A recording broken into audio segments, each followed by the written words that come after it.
being said, thank you guys so much for watching. This is Basinger, signing out.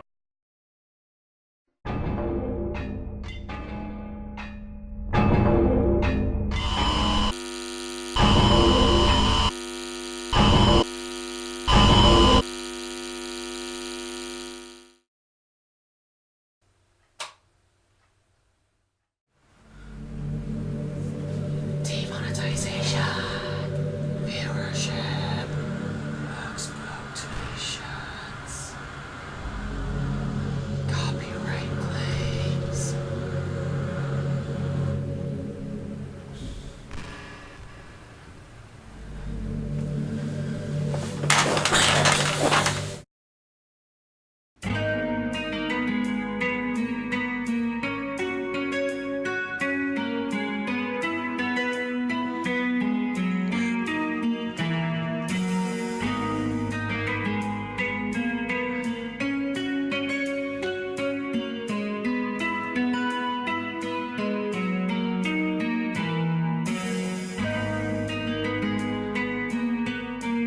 Oh shit, I got a review to do!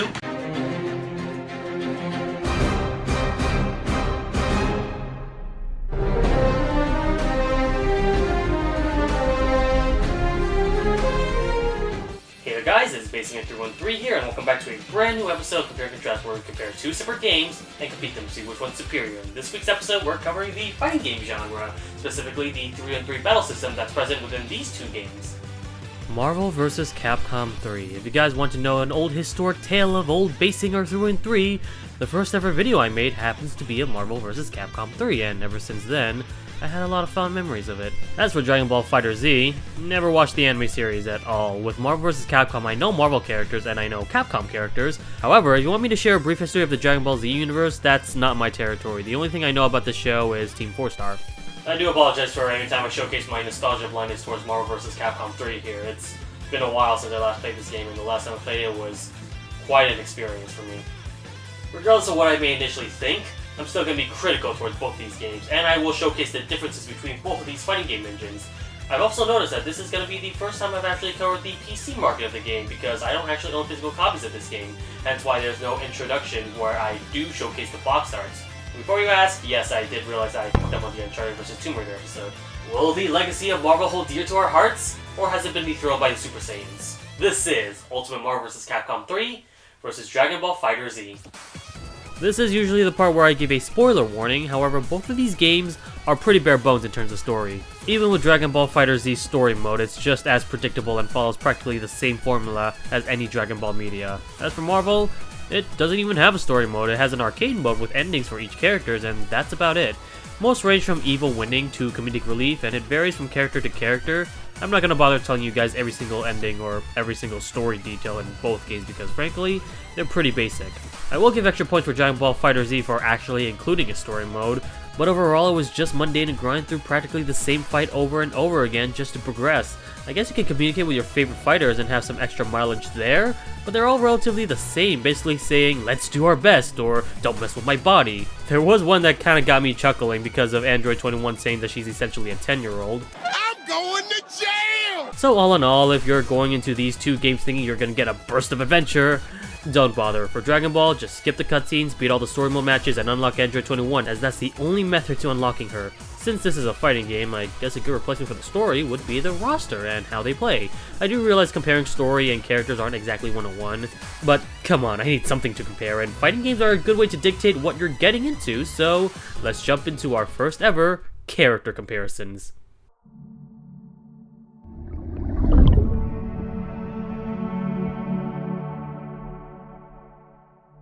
With Marvel vs. Capcom 3, we got a total of 50 characters, 25 on the Marvel side and 25 on the Capcom side. Looking into the roster, I think it does its job competently enough. In terms of balance, I think we got a variety of different archetypes. Beginner-friendly characters such as Ryu and Captain America are there for those who need a little help of getting into the fighting game. Glass cannons such as Phoenix and Akuma are there to dish out hell with a lot of damage at the drawback of their lower vitality. Grapplers and tanks like Hulk and Nemesis, technical characters like Rocket Raccoon and Phoenix Wright, the usual works are there to diversify the cast. In terms of memorability, I gotta say they did a pretty solid job with the Marvel cast. The majority of the characters are recognizable, even with the unpopular characters being very stand out with their character design. I can't get enough of MODOK, he looks stupid. but I think that's the point. For Capcom, we've got some problems. There is a certain lack of pizzazz, I feel. I do think that the out-of-the-blue characters such as Arthur and Strider are well done, but there are some characters that I somewhat question. Why is Spencer there? His new reboot was received negatively, and yet they decided to bring his modern iteration? Also, where the hell's Mega Man? We've got Zero and Tron, and I think they properly conveyed the Mega Man X and Legend series to the Mega Man cast, but no Mega Man himself? The closest thing we got is Zero and Frank West with a Mega Man costume. Guys, this is not a good substitute at all. On the other hand, they also have pretty unique characters with their own fighting style. Amaterasu is an amazing addition, and she's one of the few non-humanoid characters in the game. Phoenix Wright, who happens to be one of my mains, plays very well and fits right into both his video game origins and his fighting game incarnation. So that's pretty much in terms of characters represented. As for viability, this is where things start to get bad. There are some amazing characters like Virgil, Dr. Doom, and Zero, along with characters that can also get the job done like Nova and Dante. But not everyone can be equally as viable. The two DLC characters, Jill Valentine and Shuma Garoth, I will never see in a competitive game, and I can kind of see why. Jill doesn't have the damage output, and whenever she does, she's too complicated to play and doesn't really give that much work compared to the higher tier characters. Shuma Garoth doesn't have it as bad as Jill, but he's also not as flexible, being too weak for close range combat and too slow for keep away combat. Other characters I need to mention that I don't think are that viable: Chun-Li. Poor Chun-Li. She may be fast and her mix-up game is amazing, but her combo game doesn't do any amount of damage at all. Most of these characters are usually one-hit KOs if not strong enough to punish. Chun-Li is basically Captain Falcon if all he could do is the gentleman. She's fast, but she's not strong by any means. Trish is someone I need to mention too. While I'm glad she's in the game representing more of the Devil May Cry universe, she is easily the worst out of the three. I think she's more technical with her traps and cornering abilities, but much like Chun-Li, I don't think she does a good enough job at dishing what she can do. Actually, now that I think about it, most of the Capcom characters are pretty bad. Felicia and Shenko, two Darkstalkers character, don't do too well. Shenko literally has no advantages whatsoever. She's got some super armor, but other than that, she's very weak, very defenseless, and has close to no combo game. Felicia, she's decent enough, but I think that her speed could be a little better, and her damage output is above average at best. She would have been a fine A-tier character, but as it stands, while she has some combos, she doesn't have the damage output without the help of other assists. Been pretty negative on the Capcom characters, but honestly, not a lot of Marvel characters are that bad. I guess the closest weakest character being Iron Fist and X-23, Iron Fist being fantastic on the ground with its movement speed and combos, but his air game is so horrible, and with a lot of characters meta having a lot of aerial mobility, he's going to get trounced by a lot of characters who rely on air combat. X-23, well, you might as well just play Wolverine. She's not exactly an echo of him, but I think most of what her advantages are supposed to be, Wolverine already got, so instead of being a different variant, she's just a weaker version of him. A shame too, I actually used to play X-23. This is my personal input, but I've heard a lot of people saying Phoenix Wright is bottom tier, and while he doesn't have the air mobility or luck required to get all the evidence, I managed to win a lot of online matches with him, so I don't know, maybe I'm just too good with him? I think I've talked about the Marvel vs. Capcom characters for a while now, so let's head into the Dragon Ball FighterZ cast. If the first question you have so far is, why the hell are there 5 Gokus in the game? Well, you're not the only one who thinks that. Although I will admit, Goku Black and Vegeta play drastically different from all the other Gokus. Base Goku, Super Saiyan Goku, and Super Saiyan God Super Saiyan Goku are pretty much similar. Some do have moves specific to them, like Base Goku having the Spirit Bomb, but otherwise their animation, playstyle, and special moves are all rather similar to each other. The same ideology can be applied with Base Vegeta, Super Saiyan Vegeta, and Super Saiyan God Super Saiyan Vegeta. While I do think they differentiate all their movesets a little better than Goku, it's still the same issue. However, those are my only complaints, as the majority of other characters represent a lot of the Dragon Ball series, with hero characters like Gohan, Trunks, Krillin, Tien, and Yamcha, and characters that died during the Dragon Ball Z series returning, such as Nappa representing the Vegeta saga, Frieza and Captain Ginyu representing the Frieza saga, and all 3 androids are here to represent the Android saga. They also got Broly as well, despite not being canon to the series, I think. So in terms of variety, a lot of characters are there, and they represent everyone's moveset very well. Now, I heard a lot of complaints about the lack of female characters, as the only 2 so far are Android 18 and Android 21. However, if you really look at the Dragon Ball series as a whole, who else would you include? Chi-Chi maybe? Bulma? Vados? My point I'm trying to say is that the lack of female characters is because the show itself lacks female characters. I can think of a lot of male characters that isn't included that I would love to play as, like Master Roshi or Mr. Satan. So that's all the characters I felt like I need to mention. Now, in terms of balance, that's going to be a tough thing to say. By the time I upload this video, the current patch is version 1.11, so character balance tweaks and even extra characters may be added or changed. So for now, this is what the tier list consists of so far that's worth noting. They're fairly balanced. I think a lot of top tier characters are balanced well enough. Originally, Android 16 was one of those top tier characters, however he got nerfed, but despite that, he's actually pretty viable with the metagame. Characters like Cell, Goku Black, and Adult Gohan are pretty overly represented in the online space, but there are some equally viable characters like Trunks, Android 21, and freaking Yamcha of all people. They may not be as strong, but they still are good enough to fight against them. I'm still surprised. This is probably one of the only times Yamcha has ever done something useful in the Dragon Ball universe. The same can't be said for all those non-viable characters though. Majin Buu is pretty bad. He's a big target, and while he does have some command grabs, unless they're Android 16 or Broly, grapplers tend to be pretty bad in this game. This extends further to Nappa as well. Both of these characters don't dish out enough damage. Even my main character, Android 18, who's not bottom tier by any means, requires a lot of learning and technique with her Android 17 partner in order to make her viable. Although at the very least, she does have one of the most unique assists. Base Goku, there is no reason to play him at all. His power level, easily defined by his placement in the tier list. He has close to no advantages, with his only advantage being waiting out the timer utilizing his Spirit Bomb. He may as well be dead by the time that happens though. Characters like Piccolo and Beerus, who are not bottom tier by any means, require so much training and technique that by the time that you master them, you could have easily mastered the higher tier characters as well, who are very easy to master. And Ginyu, I don't even know what makes him special at all. I imagine him to be a last resort character with his body swap movement, but otherwise he has no combos, no damage output, and isn't one of those fastest characters in the game. So both of these games have their own sets of issues and strengths. While Marvel vs. Capcom has more characters to choose from representing a decent cast of characters, Dragon Ball FighterZ is a lot more balanced, I feel. The top tier characters don't outright feel broken, at the very least not anymore thanks to balance patches. Compared to Marvel vs. Capcom, there's a big disparity in terms of top tier and overpowered characters.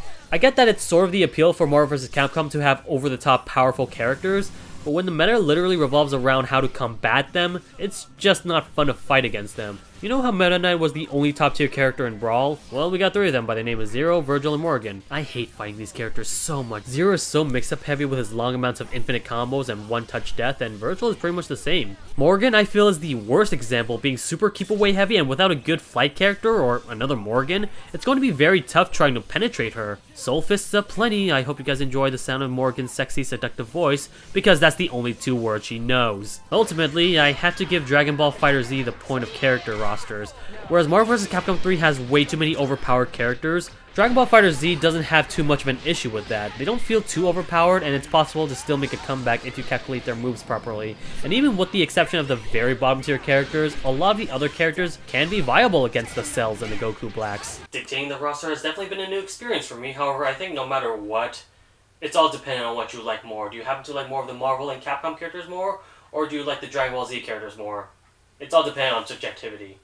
That being said, I do feel that Dragon Ball FighterZ feels more represented in terms of the Dragon Ball characters, whereas with Marvel vs. Capcom 3, there are some characters that I feel should have been included, like they're staple characters, but they're for some reason not there. Well, that being said, what is the gameplay like?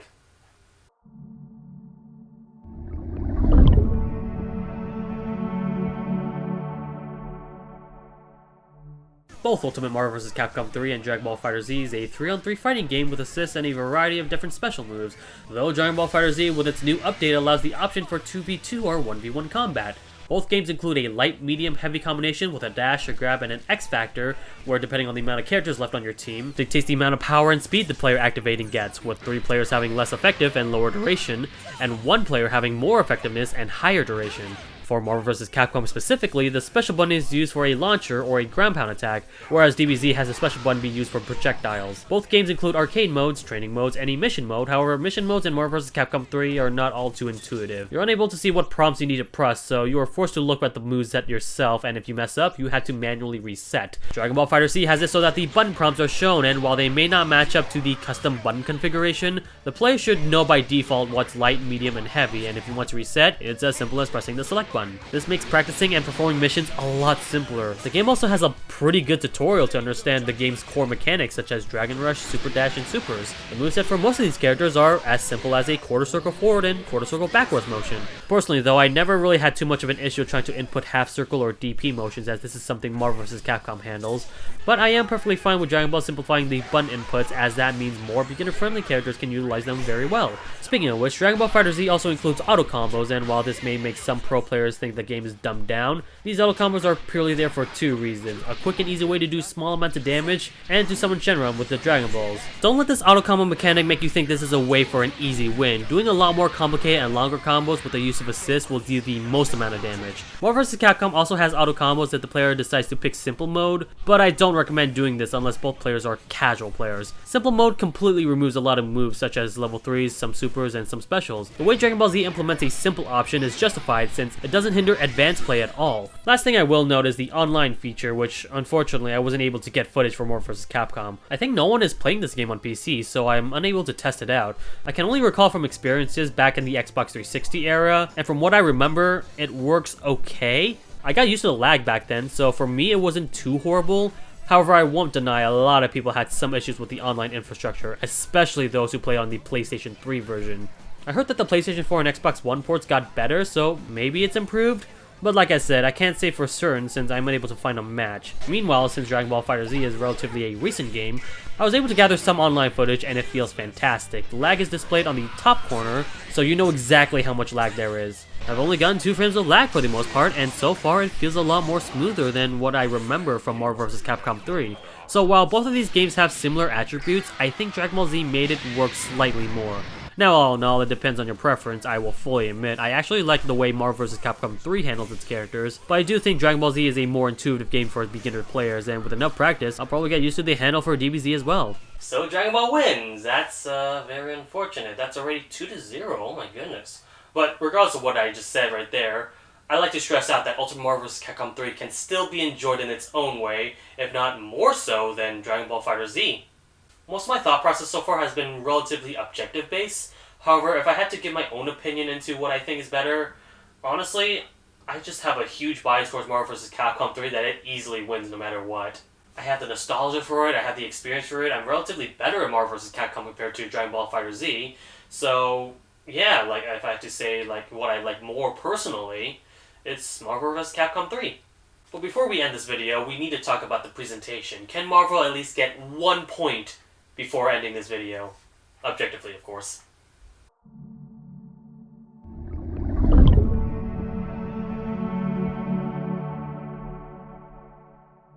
As a fighting game, playing in a standard 60 frames per second is a must in order to make the game feel more fluid and precise. I can safely say that while Dragon Ball Z animations are in 24 frames per second, both games still play at a solid 60 frames per second. Both super moves are also over the top and amazing as well, and they animate nearly to a cartoony perfection. Character models for both games are damn near perfect. Most of the 2D only characters look amazing as their 3D counterparts, and Dragon Ball Z manages to make this game look 2D despite using 3D models. Marvel vs. Capcom 3 has a comic book motif, and this can be easily seen with the menu UI. Characters' endings, the credits, it all looks very pleasant. Dragon Ball Z has a more 3D anime style. Actually, now that I think about it, looking at the UI for victory screens and transparent pictures, I'm kind of reminded of the Naruto fighting games. The strokes of the letters, it reminds me a lot of Japanese calligraphy, and oh boy, the music for both of these games are absolutely astounding.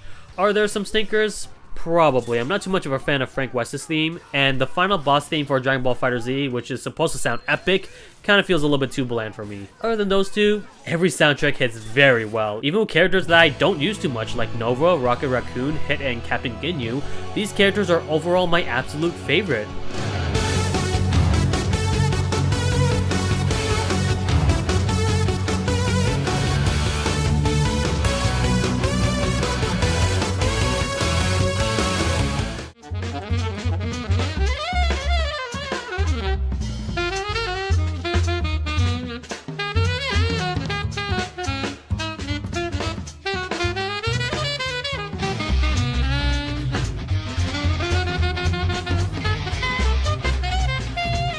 I gotta say, it's pretty difficult trying to pick a side here since both these games excel very well in terms of graphics and original soundtrack.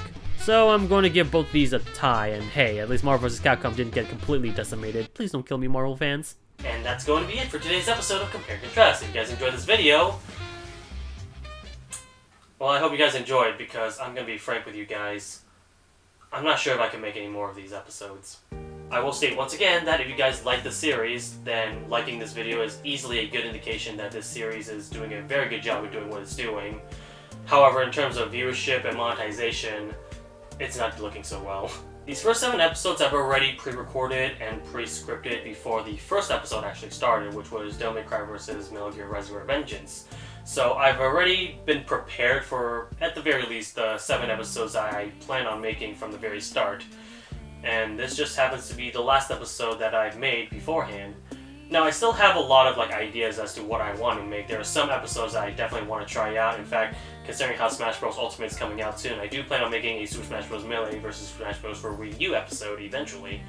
But I'm just gonna say this straight up: is the viewership from this for the series, while the first 2 have actually exceeded my expectation, going over what I originally thought was gonna be around 100 views. You guys have managed to make it around 300 views. And while that may not look a lot, especially considering how the subscriber base that I have currently is way more than the amount of views that I get, I found that very exhilarating, the fact that people are enjoying this, and I want to make more of that. But that being said, after around the Call of Duty episode, the viewers have been pretty much dropped drastically to not even being able to get to the triple digits. Those are games that I still definitely wanted to cover, but I'm not sure whether or not if those videos were any all good or not, or if they're just games that not a whole lot of people recognize that I could probably make a living out of or anything. And that's kind of the main thing I wanted to do when it comes to the Compare Contrast series. Not only do I want to make something that I feel is worthwhile and more effort that I did for any other video that I make, but I definitely want to eventually make this YouTube thing as a full-time career. And just, just have fun while doing something I absolutely love doing.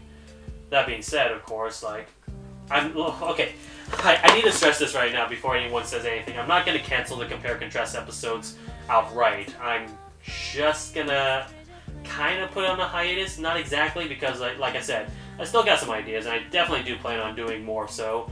However, don't expect them to regularly appear every Wednesdays at 5 o'clock. In fact, now that I think about it, I don't even know if 5 o'clock publishing time is an appropriate day for me to upload it, because, well, it's on a Wednesday, which is a school day. 5 o'clock, I'm not sure if people are busy doing their own stuff. Maybe I should probably upload this more on Saturdays or something. If you guys expect another Compare and Contrast episode, I'm probably going to do it on Saturday. But yeah, I think that's... I'm not sure if there's anything else I need to state outright or anything, but I do want this thing to flourish, the series. I have so many ideas. It's very important for you guys to spread the word about this series so that I can actually do it, because this is not easy work at all. I have to do a lot of researching. I have to do a lot of scripting. Recording some of the footage also takes a while too, depending on the game. Sometimes it can be up to 7 hours per game.